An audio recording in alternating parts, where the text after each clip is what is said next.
You like that? Good. Now, let me show you what took place. That was, remember, a lot of that was a result of the Federal Trade Commission report, companies like us, other companies that kind of bought into the buy, term, and invest, a different movement. But see, that once again now, part of the movement for a lot of their companies, you say, well, how do you know if they're really crusade-based, cash-based? Longevity. Most of the other companies like Fireman's Fund, which was a great company at the time, matter of fact, offered me basically a substantial contract to go with them right after I became very successful with this company. They were going to give me 7 figures back then to help start the same division with them that we had going here because I was pretty successful in the state. I wasn't making 7 figures back then. I was doing okay, but I wasn't making 7 figures my first couple of years. But the guy said in an interview with me, he said, because I went there to try to recruit them, and they tried to recruit me, and he said, I said, well, we only sell term insurance. What's your philosophy? He said, well, he hesitated. I knew right then I was fixing to hear something that I figured. And he said, well, it depends. He said, if we can't sell them term insurance and they want something else, we'll sell them what they want. And I said, you know what? We don't think the same. Well, that company is no longer, it's Fireman's Fund don't even sell life insurance anymore. Kemper was a big seller of term back then. They don't really compete like we competed, but a lot of companies had a chance that we had, but they didn't have the same spirit. Does that make sense? Same opportunity, but didn't have the same spirit. Now, let me give you a spirit of your competition, of the insurance industry. That was the Federal Trade Commission report. Bad enough that they were hushed. But what happened was in 1992, because you got to realize what started taking place. What started taking place was the insurance industry, and we got all kinds of handouts to give you on this, and we'll have these emailed to your offices. But in 1992, the United States Senate report came out, and the basic concept of the Senate report, and once again, I don't have time to go through this whole thing with you, but the United States Senate report came out with a strong investigation, and what they said was basically if the investment industry ran their business the way the insurance industry, they would close them down, okay? The United States Senate report came out, and it talked about how they hide, the illustrations hide the cash buildup, how they investigated 5 major companies. New York Life was one, Guardian was one, there's 5 other companies they investigated, Hartford was another one, and you can get the whole report, it's about 2 inches thick. And I did an investigation report on that in Atlanta. And when it came down to it was the fact that with all the fees that they disguise, it's very important to understand these facts now, but the fees they disguise, what they do not disclose, and the confusing illustrations was still leading to the consumer confusion. Does that make sense? So what had changed? What had changed? Nothing. Now here's what they did. From 1979 when this report came out, in 1977, 78, 79, 80, what happened was interest rates were going through the ceiling. Okay, you got me on this? Interest rate going through the ceiling. And then what was starting to happen in the industry, the information was getting out. That whole life insurance was a screw job, and one of the biggest reasons was the rate of return. Now this is really, really important you get this, because this is how this whole thing came about with Universal Life. But the average rate of return on these policies, because of the Federal Trade Commission, people like ourselves, other companies out there spreading news, people are starting to aware, look, why would I put my money inside of a cash value policy? Now, here's what you got to realize. You need to write this down so you're familiar with this. Inside of these cash value policies, there were millions and millions of policies out there that have been being sold for 100 plus years. So can you imagine how much cash value the insurance companies had in their hands? Billions and billions and billions and billions of dollars. Now this is critical. When they started changing to the universal life policies, which the universal life policies have a higher rate of return projected. It's very important. The projection on the universal life buildup is much higher than it was in the whole life policies. Okay? Everybody got me? So one of the sales ploys was that we're going to pay you a higher rate of return on this policy. So in essence, what were they admitting? They've been screwing people for all these years, but that ain't what they said. They made it sound like we're going to do you a big favor. Well, in reality, the only reason they did this was because they had all these billions of dollars of cash values. Now, you understand they have to, some of it has to be on reserve, and the rest of it, they go out and invest it, and invest in long-term different type things. So if the American consumers all of a sudden had a rush for the money, what would happen to the profit margins of the insurance companies? So it had nothing to do with the consumer. It was only about protecting their cash values, which should have been whose money? The consumer. So what they said to us, they went to all their agents, and that's what the report says. They, big blue bloods in the home offices went back to the agents, and they started, and you're going to see this in the next video, they started recruiting their agents who've been selling what? Whole life, brought them in for new training. It's going to blow your mind now. And the whole concept was this. Now think about this ploy. Whole concept was keep selling new policies, whole life, but I'm more introduced to the universal. But if you go back and do what Primerica does, what would they have been doing? They'd have sold them what? Term, and what would have happened? What would have all the cash happened? They would have started, the consumer would have started doing what? Pulling it out. Well, do they have the money there? No, because a lot of that money had been long-term invested. So what would have happened to the profit margin of those companies? So what did they have to figure out a way to do? Keep the cash. So that's when they went to their agents and said, listen, go back to see those consumers before Primerica and people like that go see them, but don't sell them by term and tell them to invest the difference even with us. Listen to me, you need to hear this. You say, well, why didn't they go back? Why didn't New York Life go? Did New York Life sell term insurance? Sure. Prudential, everybody sells term insurance. Do most companies have investment firms attached to them? Yes. Almost all of them do. So even New York Life, people like that, they got most of their agents a securities license. So why didn't they go back and say, listen, go tell the people the truth, just admit it to them, sell them term insurance, give them more coverage, get the cash, put it in a mutual fund? Why? Because they would have had to liquidate and move that cash. You got me? So they didn't want to do that because the cash they wasn't there. It would have drained them financially. So what they did was they said, go back, and we got this new product called Universal Life. And the Universal Life product was designed primarily to compete against people like us and to keep the cash value internally inside the company's pockets. But now think about this. What they would do then was any cash they had inside these policies, that says it in the Federal Trade Commission, the Senate report, any cash inside those policies, when they'd go out to write them up a new policy, which was a universal life policy, okay, and the universal life policy, what would happen there would be, and you'll see this in just when I explain this, but when they would move it to this new universal life policy, they would move the cash value out of the old policy into the new policy. In some states, this is illegal. It's called piggybacking. It's illegal, okay? But what they would do is, if you had $20,000 of cash in your whole life policy, they would roll it into a new policy, all right, which would start all kinds of things. Now you'd start new surrender charges. You would start new upfront commissions. Everything would start over again. Now, some of y'all have been in this. I know Collis and I picked up one. He'll probably remember this. But the people had moved a substantial amount of cash out of one policy into another one, and you looked in there, it was gone. They took all that money and started new surrender charges to where if they even wanted their money for the next 5 or 10 years, they couldn't have got it anyhow. All commissions were regenerated. Everything stayed internal. But what happened was they moved in and promised them a higher rate of return. Now watch that. Remember that word, they promised them this. And this is important. You're going to see this. There's not been one universal policy sold in the marketplace that's met their projections yet. None. Zero. Is that incredible? Now remember the numbers. For every 2 percentage points you get on your money, above or below what you're projected, your amount of long-term investments doubles or drops in half. Let me make sure you understand what I just told you. Every time you get a 2 percentage points, so let's say you're getting 3% and you could get 5. Over the long haul, your investment return doubles. Okay? If it drops in half over long term, if you go from 3% to 1%, it does what? What happens to your end result? Drops in half. Now, you're going to see projections in a minute where they were projecting 9.5%. So when they run the computer analysis and say, here's how much money you're going to have inside your policy, they were figuring it at 9.5%. Well, are they getting 9.5% on that money today? They might be getting 3 or 4%. Okay, so what they did was, at the universal life policy, the change was that what was the whole life policy made of? Decrease in term with a what? Cash accumulated vehicle attached to it. What the universal life policy says is that that's made up of an annual renewable term.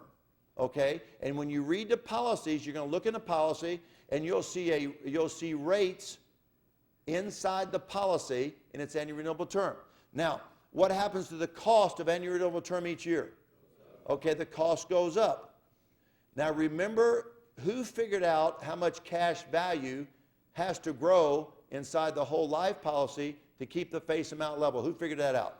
Actuaries, okay? And the purpose of the cash value was to do what? Grow, okay, to keep the face amount level. So it's your risk plus what? Plus what? Okay, well, your risk plus what? Company risk that keeps this face amount level. Remember, you take your risk away, you know, all you got is their risk, and you got less insurance because it's decreasing term. All right?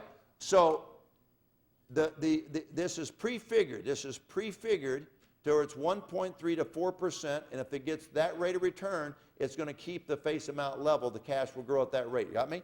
In a universal life policy or a whole life policy, they have a certain account, and you'll see this in a second, they put this money into.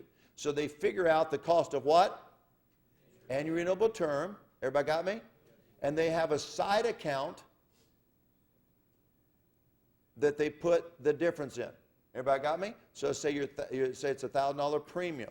Well, what's happening every year? More and more money is going where? Why? Because it's made up of what? And what happens to the face amount with annual renewable term? Face amount does what? Stays level.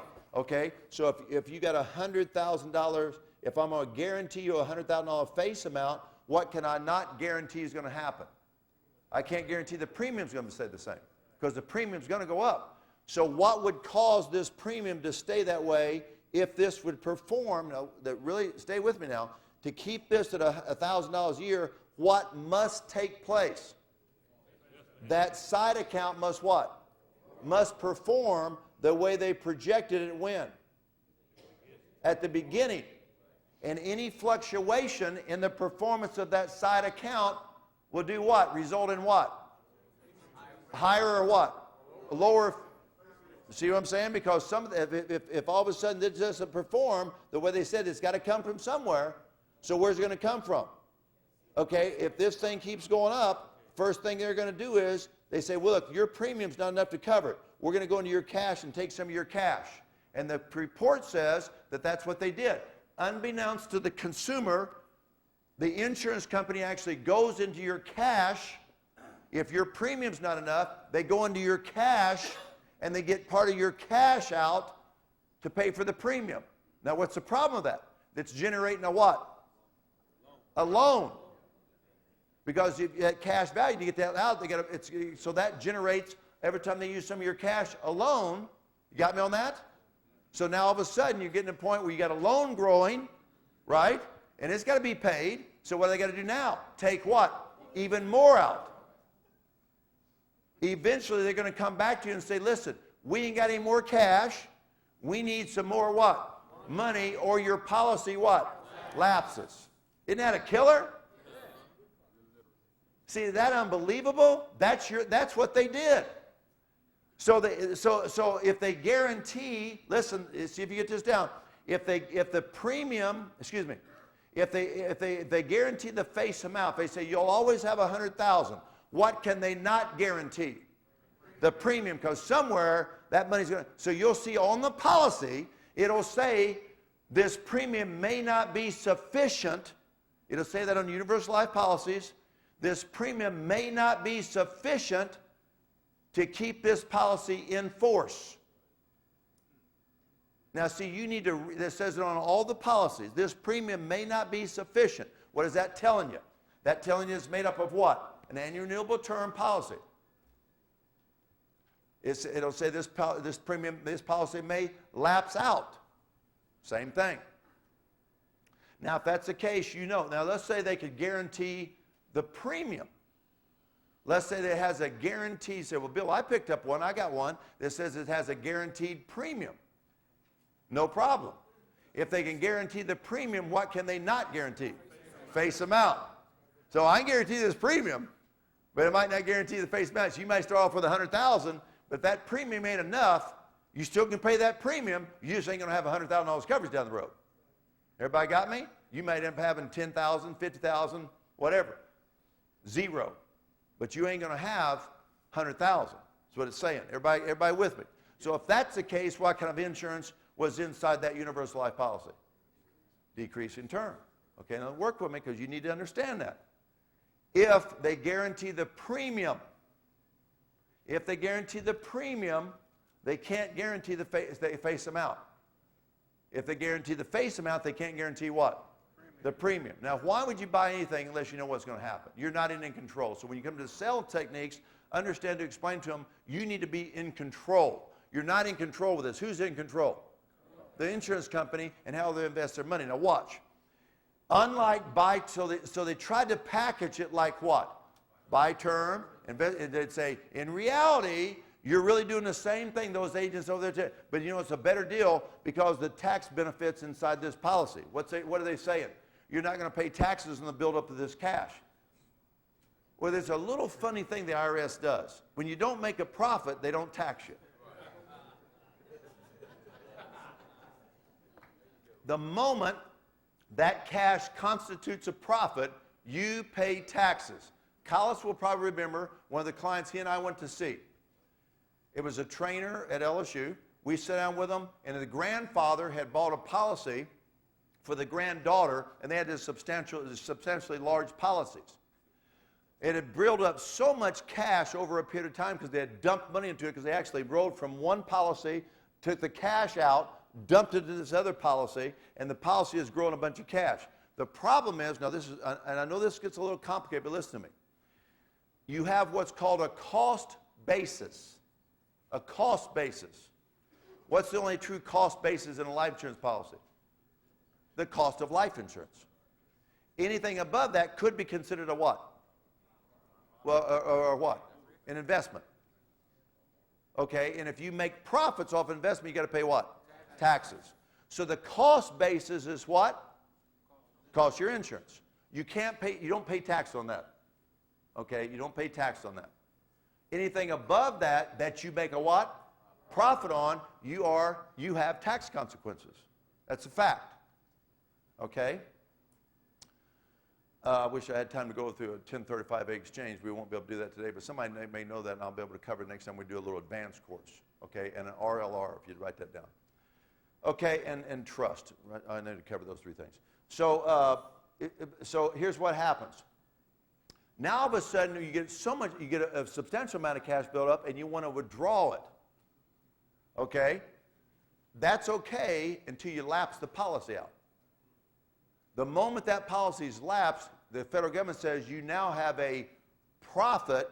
You now owe us taxes that can just wipe you out. So what happened to a lot of consumers, they weren't aware of this. All of a sudden, here's what happened across America. We got all kinds of documentations on this.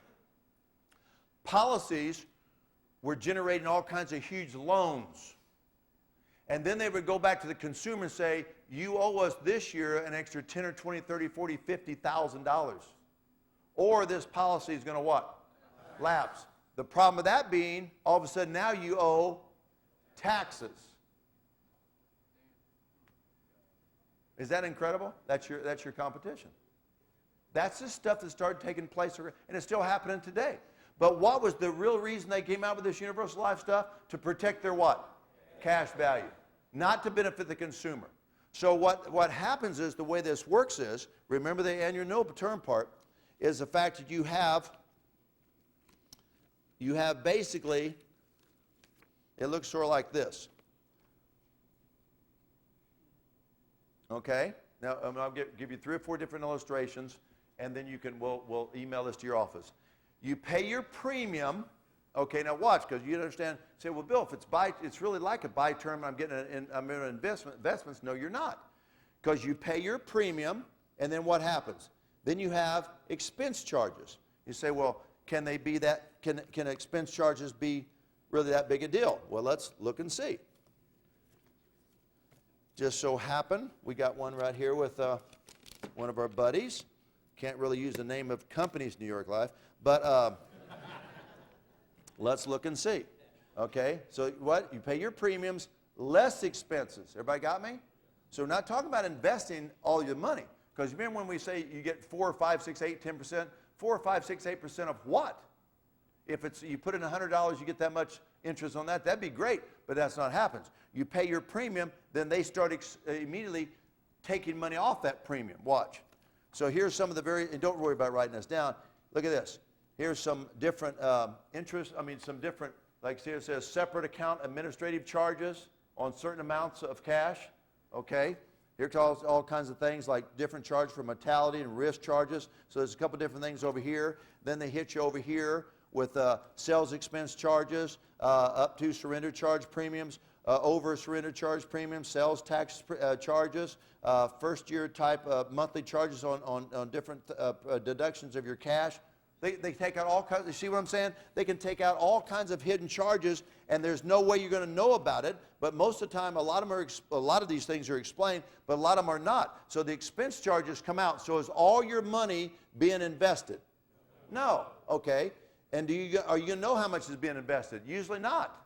Okay. And this is done in an accumulation fund, usually with things like money market accounts, long-term investment accounts, things that are paying a decent interest rate, but once again, you're not going to get all that because after the expense charge stuff, then they make the deposits, okay, and the company attaches some interest into your accumulation fund, right? But they also have to take out what?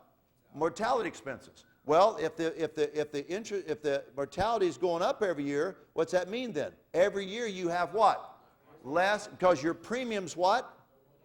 No, your premiums what? Level. Right? So if your premiums level, everybody got me? You're paying the same $100 a month every year, every month. Well, but the problem is what's happening in mortality? It's going up, so less and less money is going where? Into your account. So how in the world, unless you're going to give me 10% this year and 12% next year and 14% next year and 20%, or you give me more interest to offset the cost of that, your projection's already screwed up. So when you see the projection's based on current cost. It's a screw job. It's ridiculous. But see, here's what's unbelievable. They don't have to file that with the state. They don't even have to file a true projection with the state. They can file what they say they're going to probably pay, but they don't have to pay it. They have to file it with the state, but whatever they file with the state, they can file 10%, 12%, 20%, whatever they want to file, but they don't have any obligation to pay you that rate. So what does your projections mean? Nothing. That's why they're not part of the contract. It's unbelievable. So let me show you one. So then what you have, so you got the accumulation, and if you have any kind of surrender charges, and that's why you're going to see on one side. Now watch now. I know this gets confusing, but you'll see it before the day is over. Over here you might have what's called this. You might have your cash value, and you'll have your account value. The account value is going to be always more than the cash value. Isn't that something? So you might look in your thing, you say, well, I got $5,000 in cash. Yeah, in your account value, but if you cash it in, you got maybe $3,000 over there. Well, what happened to the other $2,000? That was either a surrender charge or because you pulled out here, that's what they took your money. So do you really have $5,000 in there? No, they've got $5,000. That's like me going to the bank and them having, and I put $100,000 in a CD and I'm getting, say, 2 or 3, 4% interest, right? So how much am I making on that? 2 or 3, but they take it, invest it, and make, say, 10, 12%. So I go in there and say, well, the bank account value is what? 10, 15, 20%.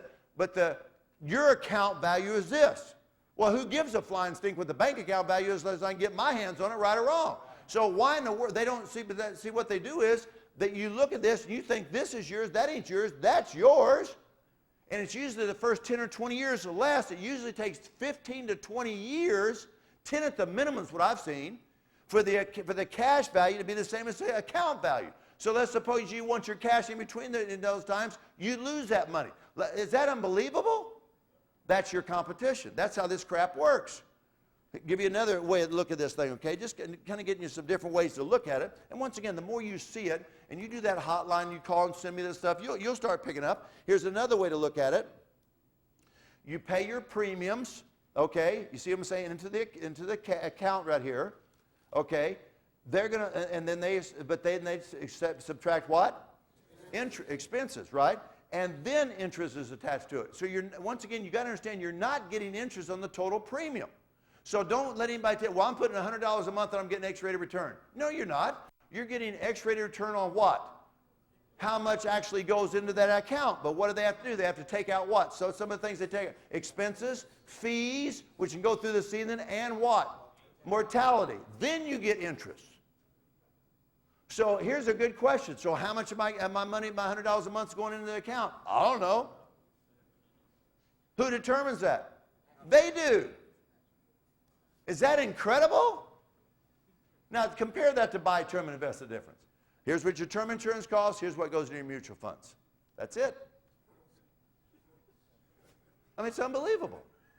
By the way, does Universal Life qualify for an IRA? No. So why would you do it?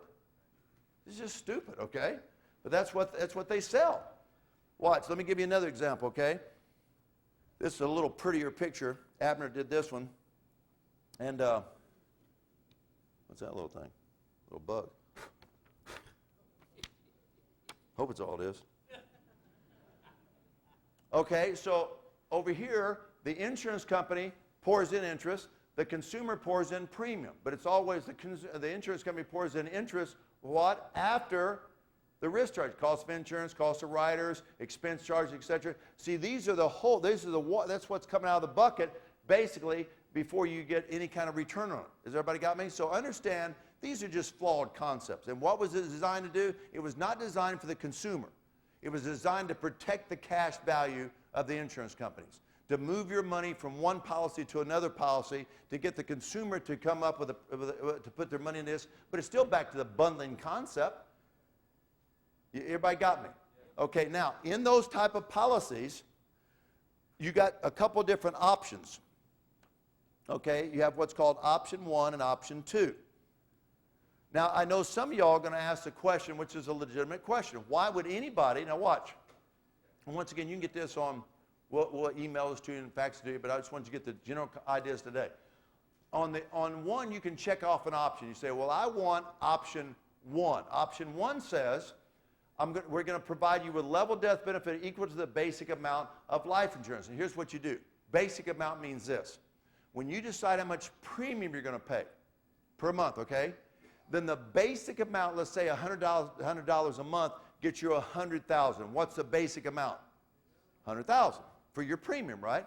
That's the basic amount. What does that mean? It should stay that way. Everybody got me? It should stay that way. Now you see how it starts growing here? A little bit more. But what is the basic amount? $100,000 for your premium. And let's say it's $1,000 a year. Okay? So what happens is the death benefit is level. Then at the very end, when it hits a percentage, it's a calculation. It's a percentage. I think it's about 80%, something like that. When it hits a certain percentage, then you will get a little bit above that. Maybe. Possibly. Okay? So that's option what? 1. Option 1 is what? You get the cash and the insurance? No, you get only what? Okay, so it's similar to what? Whole life. Option 2 says you get the death benefit, okay, that varies with your policy account value. What does that mean? If this account value produces, right, the way they say, they add that to, or a percentage of it to, your face amount. So you might start off with $100,000, and you look in the policy, and down the road it goes to $150, $175, $200, and maybe $250, right? So what was that above that line? What was that? That was your cash value, your account value, your cash value being added that, provided it does what? Provided it performs based on what? Based on what? Listen, you got to stay in there now, because I know some of y'all are getting tired. You're starting to drift a little bit. You got to wake up. Based on what? Based on their projections. All right? So now let me ask you a question. If you had a choice, option A, option B, one you get only the face amount, the other you get the face amount and the cash value, what would any logical person choose? Then tell me why almost 90+% of them, 95% of them are checked option 1. They don't usually give you the option. Why would you ever choose 1 over 2? Why would you ever do that? And almost every policy you pick up shows option 1. Now, here's what happens in option 1. In option 1, all you got to do is read the policy. This is unbelievable. In option 1, you see the account value, the cash buildup? Everybody got me? That's going to grow at a higher rate of return than option 2. Now, just work with me on this. Option 1, the cash value grows at a higher rate of return than option 2. Let me give you another way to understand that. They're putting more money into the account. So they're taking less money out of what's being put in. I wonder what they could be using that for in option 2. Watch this. What's happening to option 2? If you look at the cash buildup in option 1, so listen, if I took a comparison, here's option 1's cash value chart, here's option 2's cash value chart. Everybody with me? Option 1's cash value chart, say at age 65, might be 100,000. Option 2's cash value chart might be 65,000. Wonder what they use the other 35,000 for. Basically to buy more insurance to make it look like you're getting something for nothing. But what have they done? They just charged you for it. It's just another expense that, listen to me, it's another expense that had to come out. Watch, you'll start seeing it now. That is just another expense that had to come out before the accumulation started building up. So as a result of it, if the more expenses that come out, the less what? Cash you're going to have. So if you choose option 2, do you have a possibility, a chance to get a higher face amount? Yeah, because you're going to get what? You're going to get your life insurance, which is your basic amount, and your cash, or at least part of it. Everybody with me? But where'd that come from? It came from you anyhow. So there's just less money going into your account, which is basically buying an amount of insurance that equals to this thing increasing. You follow me on this? In other words, right here, how much coverage do I have right there? More? 50,000. Did that come out of the kindness of the company's heart? It came out of my pocket. It could have been more in my cash, but now it's over here, right? Well, if that's the case, why didn't you just buy term insurance and buy more term insurance? So when you come across, now listen, because I guarantee I watch y'all do this, you don't know this. When you come across this policy, you're not just trying to replace that 100,000. You're trying to replace the projected amount. So when you go out against this policy, you don't go out there and compare 100,000 because the agent's going to come back and smoke your butt because they're going to show this thing growing up. So what you would do is you might pick the higher amounts, maybe the 250, and that's what you go in there with, and you're still going to smoke them because that cash is not really growing inside that policy very high, so you always smoke the highest amount. So pick take their projection sheet and show the higher amount and smoke that. That gets your face amount up, and it kicks that thing's butt. You got me on that? Because I see some of y'all come back, and you compare their 100 to your 100, but their 100's increasing. That is stupid. Listen to me. Take a little bit more money than you would have been put into investment with us and buy them more insurance, and you crush them. You got me? Does everybody understand that? If you don't understand that, you need to make sure you get that down before you leave here today. Or if you come across one of those things and you see that face amount increasing, you get your butt on the phone and say, what do I need to do here? And I'll put together a program for you, get it right back to you, because you should never miss one of these dadgum things. Never. Ever, ever, ever. Okay? Now watch. Let me show you another way to see that. Basically, it looks like this. Same concept. Okay, option A, what? Death benefits level. Okay, and you just have this net insurance, the cash value growing up, a net amount of at risk. The company, you see the same thing happening. And the other one you just see, because if this was level, it looked like this. And that above, that's what? Basically, all I'm doing is taking some of your cash and buying little term insurance. They're not really giving you the cash. I mean, who are you kidding? Okay, everybody got me? You kind of understand that? Okay, you're not going to understand everything at first, but that's okay. You didn't understand, a lot of things at first. You got it down. Some of y'all got kids.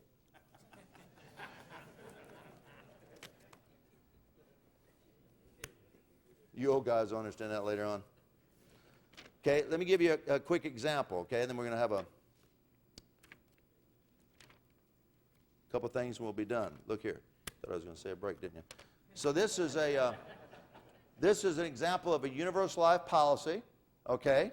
And here's some of the things we've been talking about, okay? It explains to you all the crap you're going to get. You probably can't see this, but we'll get this to you.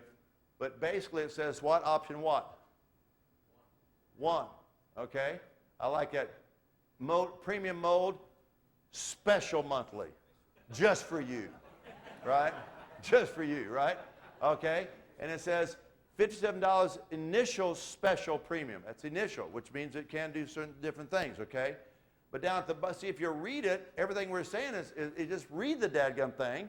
It says here, current monthly cost of insurance rates and mortality expense, insurance rates, monthly expense charges may be changed by the company at any time, okay? But will never be more than the maximum blah, blah, blah, but never be less than guaranteed. This policy is participating, but they pay no dividends. See, all your universal life policies, they don't even pay the dividends. You're being charged for the dividends, but you don't get them anymore. And so this goes to show you how big of a screw job it is. That's why you need to read the physical policy. And then this shows you, now this is really important you get to this. What is this? This is the surrender charge, right? So whatever cash is building up, you don't really get that cash because you got a surrender charge. I mean, how dumb is that? Then you got over here, look at this. What's this say? What is this? Okay, what is this though? Cost of the insurance doing what? Going up. So when you open up a policy, and if they got a chart like this in there, see what's happening? Starts off at 22 cents, right at 23 cents per thousand. So if it's 100,000, how much is that per thousand? $2.29 a thousand, or $2.29 a thousand, okay? Just move the decimals over. So if you look at it, in 10 years from now, at age 52, how much you paying? Okay, look, how much you paying? Okay, so you're paying over twice as much for what? For your cost for your insurance. So what about your cash? How much money is going to your cash now? Half as much. And the projection is going to be the same? You bring this on out here, say 20 years from now, what are you paying? You're paying at age 62, where is it? Right there. Okay, $1.36 per thousand. So if you multiply that, now you're talking $11 and something per thousand, and ours is still probably a couple of dollars a thousand. How can you can't compete with that? You see, that's an annual renewable term inside there. And at age 72, how much you paying? $3.84 per what? Per thousand times 100. What's happened to all your cash? They've got to come get your cash. They got to. Now, what do you have inside your policy? A loan, all of a sudden, your cash is starting to go down. Now they're going to come back to you and say, all that cash you thought you were going to have, sorry. Matter of fact, we need some more premiums, or your insurance is going to do what? Or you can just buy term. That's the difference. See the difference? It's unbelievable, right? Now let me show you this in their policy. That's why you always want to get their policies and read their policies. Okay? This is, now, I know some of y'all thinking, either a 2-year-old kid circled this or a sucker had a stroke. No, that's Dick Hitzke's handwriting, okay? Now, if you'll look at it, look at the death benefit. It's what? Level, okay? But now see what it says up here? Guaranteed what? What's it say? Guaranteed value, guaranteed interest rate of 4%. Here's a question. 4% of what? 4% of what? Okay, you tell me how that's 4%. How is that 4%? Now, I'm not that smart, but look here. I pay $684. The account value is how much? But I don't get the account value, do I? What do I get if I want it? I get that cash value. So the cash surrender value is what I get. So I die, I get $50,000. What happened to my $40? They keep it. Okay, so don't show me this column. Who gives a crap? This is what I get. Let's go 5 years. I die, I still get $50,000, right? What happened to my $13,000? See, I still haven't broken even after 5 dadgum years, right? And I'm getting 4% of what? 10 years from now, look at this. Work with me now. Look at this. 10 years from now, I die. And here's what I do when I'm out there writing business. I say, okay, you get to face amount, but see that cash value? Forget about that. You don't get that anyhow. You know when you make that little X in there, it's like that. And you're going to see a little closing technique I use in a minute. And when I say, now, you know what that's like? It's like having a little thief running around your house, and he's just running around having a good time, but they know where you got about $3 or $4, $5, $10, $15,000. As soon as you die, they get the cash right there, run out the door. They got a little thief running around. And they take your cash. Now, if you knew that little thief's running around, would you just say, oh, he's nice, and keep feeding the thief? Hey, let's give him some more food and make him feel comfortable and stuff? You'd shoot the sucker, run him out. But then why are you keeping this crap? You understand that? You got this little thief around, you're just feeding him every month and every year. Oh, he's growing up, he's getting bigger, he's getting stronger. He's got to be, because down here he needs to be able to carry out more money. Because if you die, you still lose that crap. You understand that? Over here. Right? You get this. Right? Now watch this. At a guaranteed 4%, watch. Cash builds up, builds up, builds up. Whoop! What's starting to happen? Now, why is that going down? Because your premium wasn't enough to pay that, because inside your policy, what was happening to cost your insurance? Going up with the expenses, so your cash is going down because they're using that to pay the premium. Is that incredible? Now you say, well, yeah, but over here at 5.5%, it just keeps growing, keeps growing, keeps growing, keeps growing, keeps growing, right? But look how small that sucker's growing, and it doesn't make any difference really what's in this column, because if you die, you get this column, you lose this anyhow, because the little thief comes and gets it. So over here, on the next page, look what happened at 4%. It zeroes out. Why would you do that? Now, they're probably not going to ever drop to their guaranteed, but I'll tell you what else they're not going to do is ever go to their projections. It ain't going to happen. So somewhere, and it's not a matter of if, it's when is this sucker going to lapse out. Now, you willing to roll that dice when you don't have to? That makes no sense whatsoever. It's crazy. Now, you see how down here, once it gets to this percentage right there? But the sucker's 87. 87, and all of a sudden I start getting above my policy. Above my face amount. But now look, watch now, please watch. How much is the death benefit? 52. How much cash value is in that policy? 50. So I've got 50,000 cash, and you're going to be so kind to let me have an extra 3,000 when I die? Why don't I make you the guardian of my children? So you can feed them to the dogs when I die. Because, you understand that's the kind of suckhead you'd have to be to buy that crap. You understand that? Is that unbelievable? That's unbelievable that look, it's in your policy. You die, you get, they got 50,000 inside your cash value. You die, they're going to get 53,000. They took $3,000 of your, that's it. So don't get all excited that they've got the little climb. Oh, I get a little bit. Look at that. Here you're getting 104,000 age 100. You got 104 in there. Your money. That's your competition. Abner brought this in from Southern Farm Bureau. I shouldn't use names, but another one. Okay, look, it says the same thing. Look at this, same exact thing. Look at all these expenditures. All these expenditures goes on down through this thing, and then it goes and shows. I was going to say, oh yeah, here it is. It talks about, look at this, interest on the loan. If you want to borrow your money, 8%.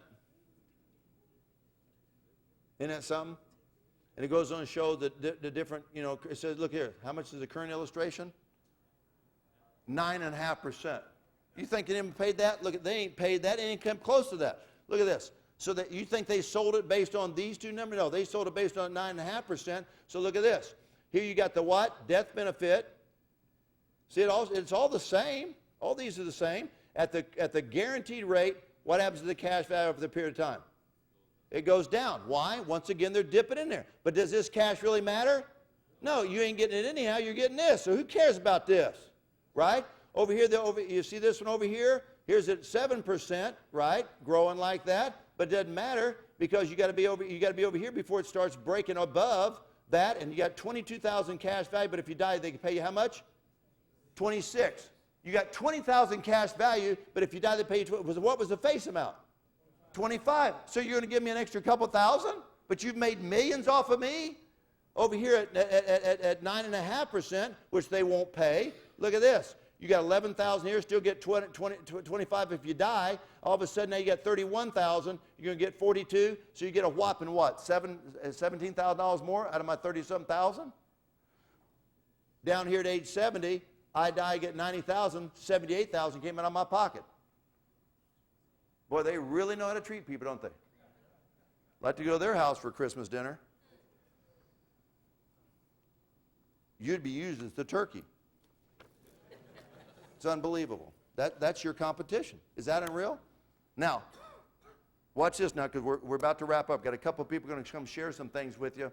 But I want you to see this next video. This will be a testimony to this stuff we just talked to you about. Okay? Watch how this stuff was sold. Next video, we got a couple of people going to come up and wrap you up. Give you some new ways to go out there and sell across the table. I'll give you a couple of good closing techniques, and we'll be done for the day, okay? But you're going to love this video. Ready, Dale?